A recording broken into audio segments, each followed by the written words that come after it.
Walking among the dead can be a morbid, eerie experience for many. But not for the ever-optimistic Dr. Sharif Mosoke, Chief Pathologist at Mulago National Referral Hospital in Kampala.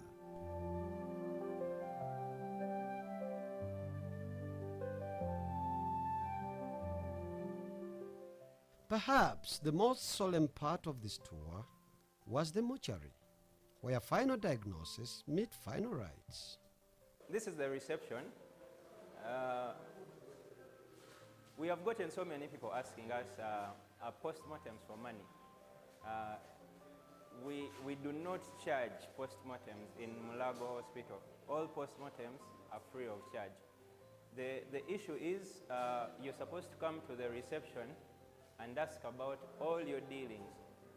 Every time we get issues of someone asks me for money, most of the people are pulled into small rooms to talk to you. So if anyone wants to talk to you about charges of a postmortem and everything, and they are telling you in a room, those are crooks. So you need to know that every information you need, you have to pick it from the information desk.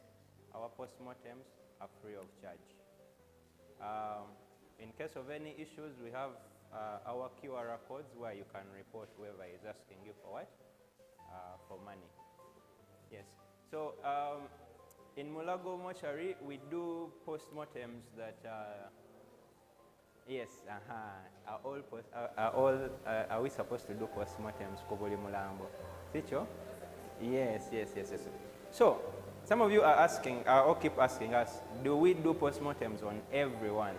No. The government, by law, put compulsory postmortems for everyone who does not die in a hospital. That means that if you've had an accident, if you've died at home and no one knows what happened to you, if you were murdered, if you were in an accident, if you were hanged, all those are called unnatural causes of death. And because of that, because they are unnatural, the government wants to find out why. It is under a law or what we call the Inquest Act. However, there is what we call clinical postmortems, or postmortems of people who die on ward 4A, 4B. Those are medical issues, diabetes, heart failure. As a hospital policy, we are supposed to do those postmortems. Why? Because they're going to say you've died of pressure or hypertension and something else has killed you, maybe meningitis. However, with those postmortems, you can say no. As long as you can write and say, I have refused my relative to undergo this postmortem, then we can give you your body without doing the postmortem. However, if it is the other unnatural cause of death, you can't say no, because that is under the Inquest Act of the law, and we don't need to ask for your permission. Why? We found out that people were being what? Were being killed and put in the trees that year to day. I can tell you that this person was killed before they were put in the tree. We found out that someone can kill you and throw you in the road and say accident. So the government is trying to avoid all those ways that thieves or murderers can get away with what? With murder. And this is a free service. It is not supposed to be paid for. And whoever asks you to pay, you can report to the authorities.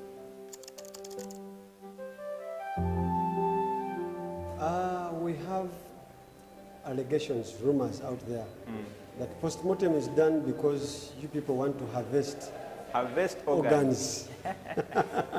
All right, I get a lot of that question. However, organs from people who are dead. So we do not use organs of people who are dead for transplants. We use organs of people who are called brain dead, which means you're still alive, but you are in what you guys call a coma that is irreversible.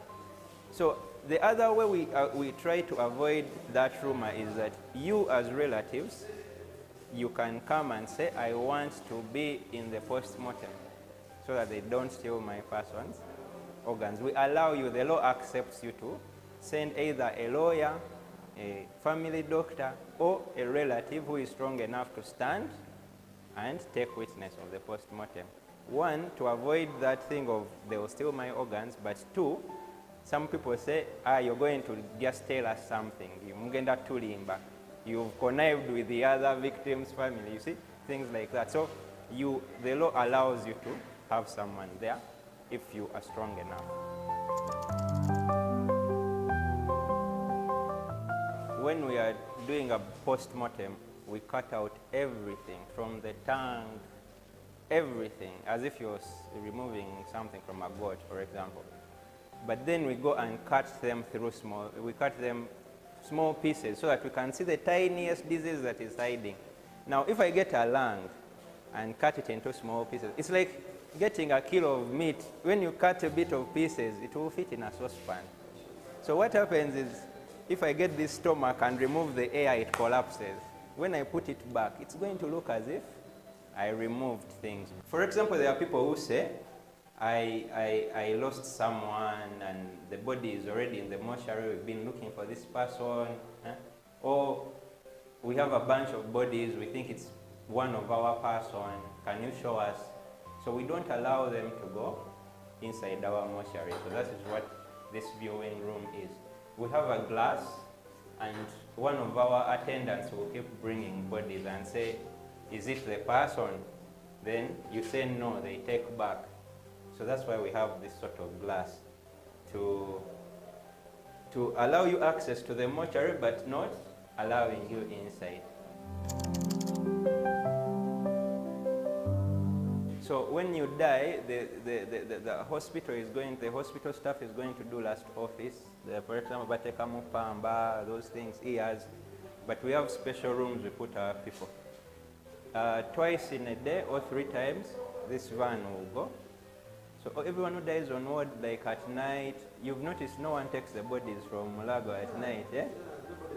We do not accept all the bodies have to come through, but I want to still emphasize that no one should ask money for you for you to get your body. When you die on ward, we put your body in a special room. Then we have a car that will come for the bodies from all the wards, and they will bring them here. Once they bring them here, you will come to the reception and say, my body has died from this place and this place. If it is for post-mortem, we will do the post-mortem. If it is not for post-mortem, we will give you your body free of charge. We've had a lot of disasters in the past. You remember the 2010 bombings, the flood, the drowning on the lake, MVV? Templar, yes. So we had a challenge. Where do we put all these bodies? COVID, we had a lot of bodies. So the government sorted for us something. So it made for us cold rooms. Cold rooms are like fridges, walk-in fridges. So what you're seeing here, 0 to 8, each of these 8 cold rooms handles about 20 bodies. And that is when you're just putting them on the trolleys. But if you say nuance, but if you say let's put even down, it goes even up to more than 20. So in case we got a national disaster of even over 200 bodies, now we are equipped to handle at a go, yes. Unlike those days, we used to just pile them somewhere and clear slowly. How long is a body supposed to be here before it is probably handed over to someone? Very good. Now, you've noticed that there are people who say, I have a missing relative, 2 weeks, 4 weeks. We do actually keep some of these bodies for that long. When we notice that they are not being, we get a lot of unknown people, by the way, who die and no one knows them. And that is what these fridges do for us, basically. We keep these bodies up to a certain, about 2 to 4 weeks. When we notice that no one is coming to reclaim them, we respectfully bury them in the government burial grounds, public burial grounds. I think you've heard about Ubc'S, Ukasa. Before a body is buried, we do a post-mortem on it. By doing a post-mortem does a bunch of things. We, one, try to identify this person. Identification means, I'm not going to say your name because I don't know it, but I'll say, short man, scar here, was putting on this. And with those, when you come to look for your person, we look at the postmortem reports. Of course, we've been knowing, this person has been here for 2 weeks. We've been knowing. We'll be like, oh, we are the water, banga. So when you come, we'll go look through the postmortem report, then we go where we buried your bodies, because we've been knowing that this number of PMs, they are in this area, this number. So that means you can come back even after 10 years and pick out your person and bury them. When you look at science, even this is like your usual thing, is your usual practice out there. When it is very hot, the bodies decompose faster. They start to smell faster, right? Even in the villages, 6 hours, the guy is already, before we put in our drugs in the what? So temperature reduces. What makes these bodies to smell faster and decompose is because of what we call enzymes. Enzymes start to break down your body when you die. And when it's hot, it makes it easier. So what cold rooms actually means is they are in fridges, which means that the enzymes will be dampened. So which means we don't need to put any drugs. We just keep them cold for a very long time.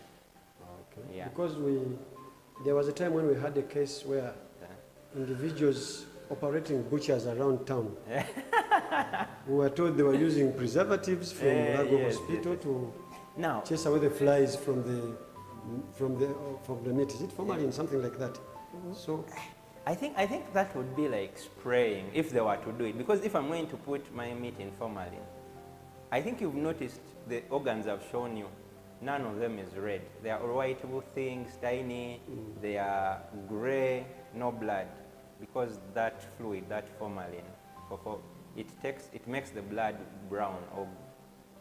So you notice that if these people were actually putting it in formalin, we would see a different color of this meat. But if you say they get these spraying things like and try, maybe there I can accept. But if you say they used to dip it, no.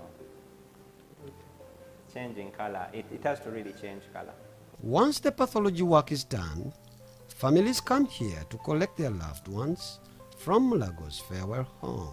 In this department, we check pieces of you that they cut off of you, which the normal person calls the biopsy or a kanyama.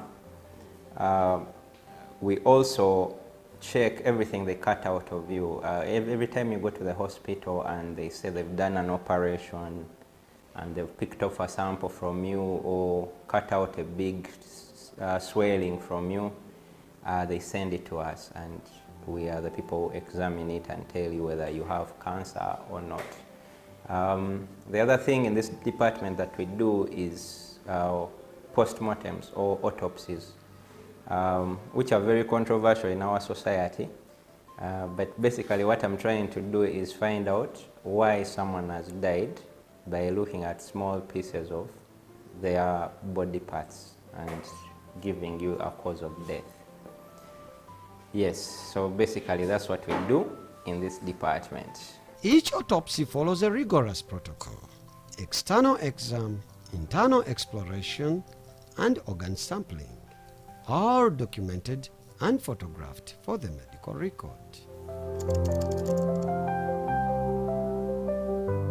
The population needs to know that one, cancer is painless when it is starting. It starts at something small that keeps growing, slowly. Even the ones that are inside, for example, the cancer of the mouth of cancer, the cervix, you just get your painless discharge that is there, smelling badly, but your husband can tolerate it. So what we are trying to tell is that anything you see that is out of the ordinary, just focus really. Our services are free, even up country. For example, cervix, just go to regional referral wherever there is cervical cancer screening unit, free of charge.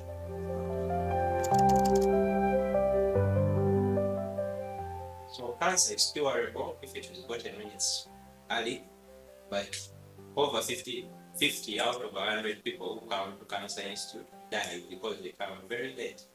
So the issue is not that cancer kills, the issue is cancer kills when you come late. It's the same thing you guys keep telling me about malaria. Malaria kills a lot of people, but it is when you leave it, you come complicated. Yes. Mulago Hospital, even the cases here in Mortuary, we do not charge postmortems. Whoever does that does it illegally, and we have numbers where you can report. Yes. There are offices above the mortuary. You climb stairs and you look for the head of pathology, or me personally. I will help you out.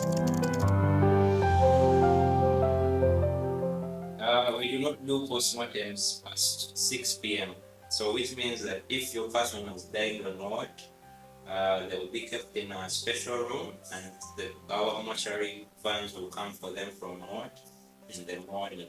In the corridors where death and discovery meet, Dr. Sharif Musoke finds his purpose, bringing life to science and science to life. Thank you for joining us on Inside Mulago. Until next time, may every question find its answer.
UBC, inspiring Uganda.